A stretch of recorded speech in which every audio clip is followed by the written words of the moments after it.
4 anos antes, no início da década, ele era o poderoso herdeiro do testemunho salazarista quando o velho ditador recebia as últimas homenagens no Mosteiro dos Jerónimos. Foi o ponto de encontro de todos os dignitários do regime. Embora Salazar estivesse afastado do governo há 2 anos por doença, a sua morte simbolizava para eles o vazio, o medo do futuro.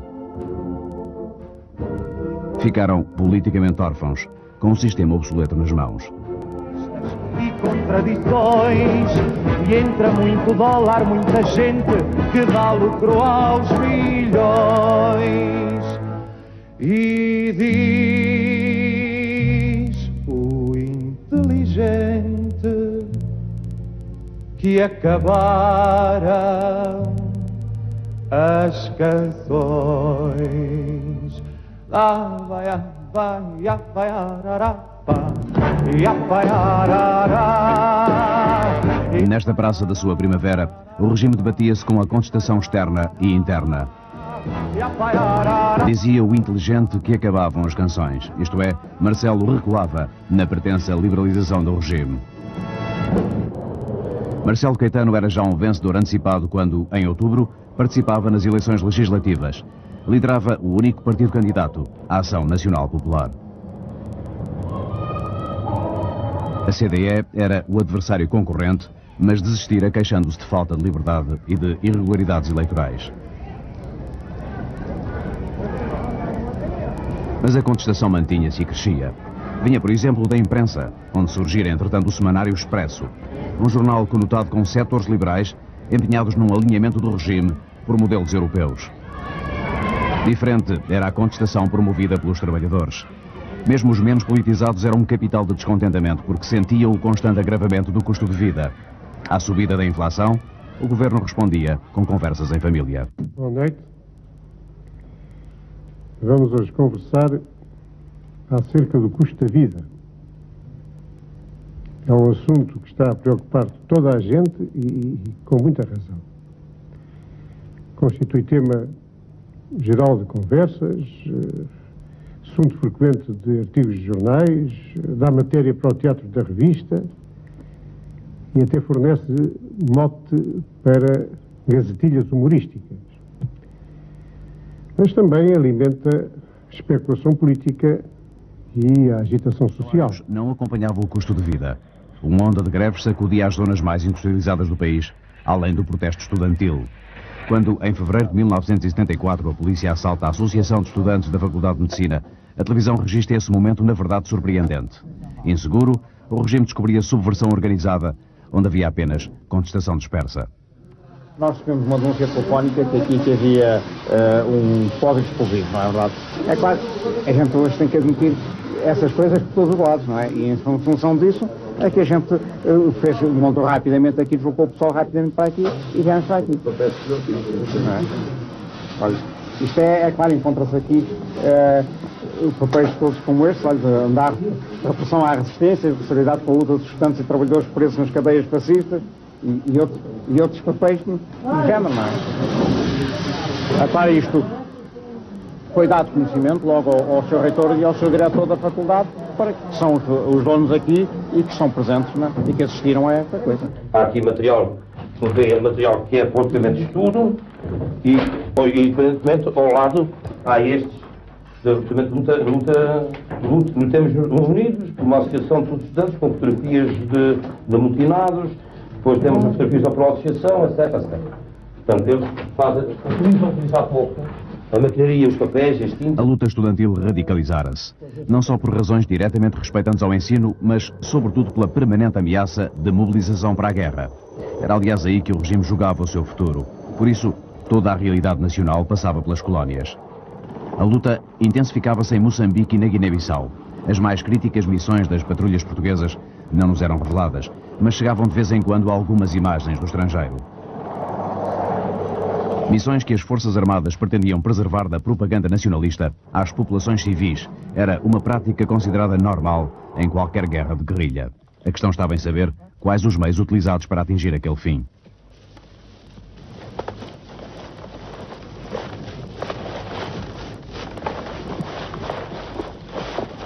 Em meados de 1973, desembarcava em Londres um padre católico inglês. Chamava-se Adrian Hastings e a de Moçambique levava consigo um importante relatório. A denúncia de que elementos do exército português teriam praticado massacres sobre populações civis moçambicanas. Segundo Hastings, o maior dos massacres teria ocorrido em Viriamu, aldeia próxima de Tete. Tudo se teria passado conforme o padre contaria nas Nações Unidas. 400 people were murdered.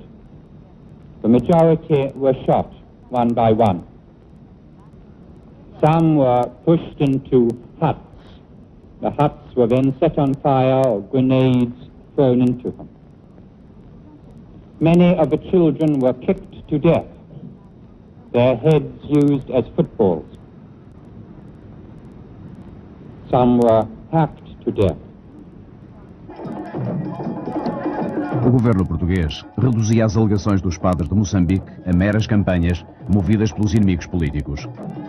Por seu lado, Pimentel dos Santos, o governador-geral de Moçambique, procurava dar uma imagem de segurança remetendo-se à filosofia tradicional do regime em relação às colónias. Governor, can I ask you, how long do you think the Portuguese will stay in Africa? Forever.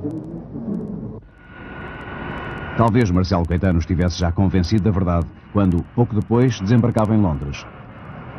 O pretexto era o 6º centenário da Aliança Luso-Britânica, mas o que Marcelo Caetano buscava era o apoio do governo conservador inglês para a sua política colonial.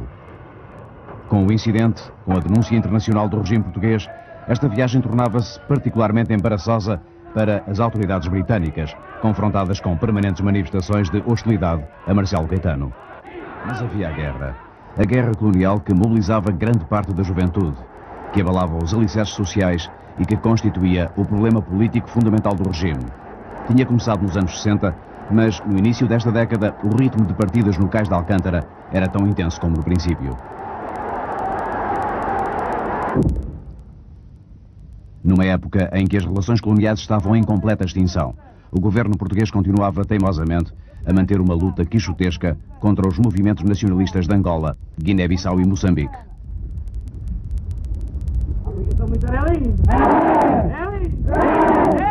Em Portugal, a censura pouco deixava saber sobre a situação em África, pouco mais do que mensagens de Natal e medalhas de sangue e morte no 10 de junho. Da Praça do Comércio, a RTP, pela imagem e pelo som, vai levar até vossas casas a reportagem direta da cerimónia pública da imposição de condecorações que oficiais, sargentos e praças da Armada, do Exército e da Força Aérea mereceram por feitos valorosos em combate ou altos serviços prestados no ultramar. Ferreira, Miliciano Simões, para Penacova. Lisboa, ao caso de São Emilitos, do Soldado Silva. A falar o soldado paraquedista 369, falo para seus pais, irmãos e futura noiva. Eu também ao regresso. Adeus, até o meu regresso. Adeus, até o meu regresso. Atenção, Olivais Sul. Atenção, daqui fala o Luís Alberto Borges Cabral. Desejo à minha querida irmã, cunhado e sobrinhos e esposa um Natal muito feliz, um ano novo cheio de prosperidade. Longe da imaginação de muitos portugueses, informados à medida dos desejos do regime, operava-se um facto histórico.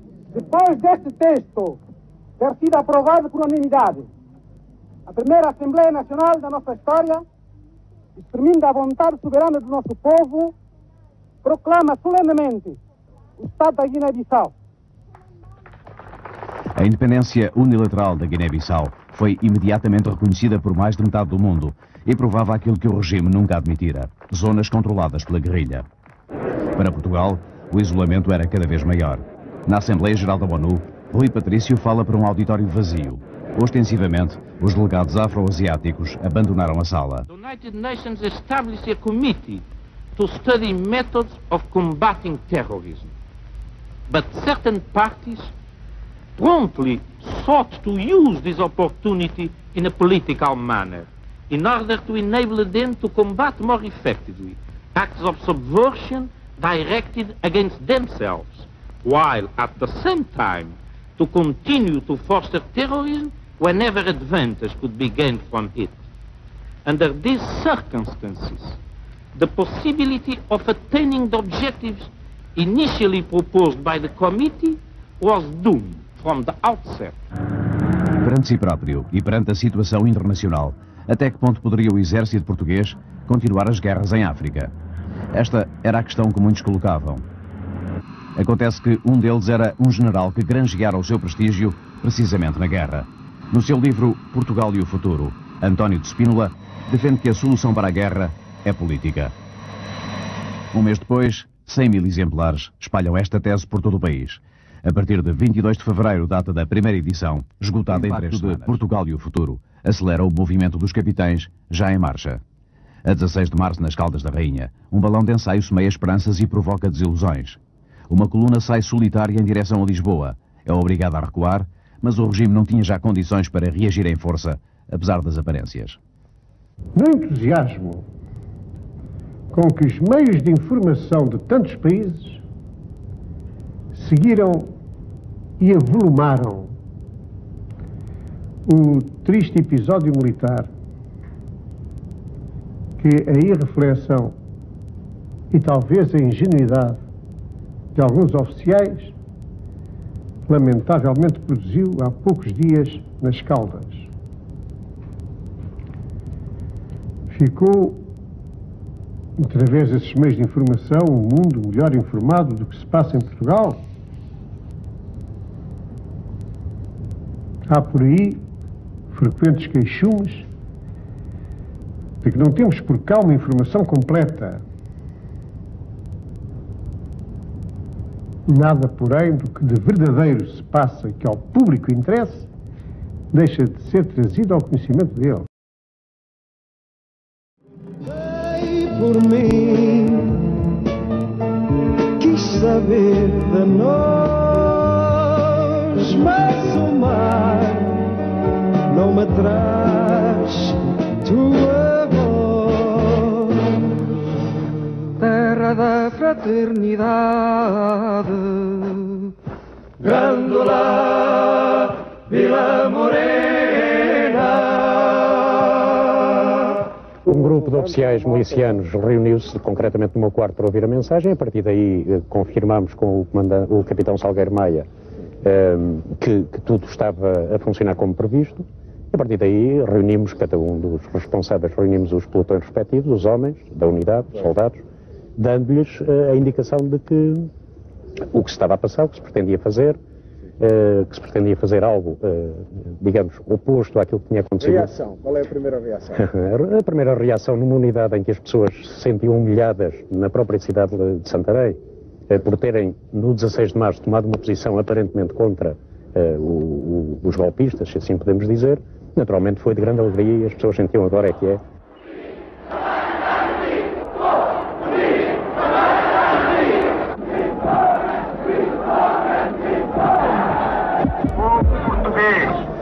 Vivemos um momento histórico como talvez desde 1640 não se vive.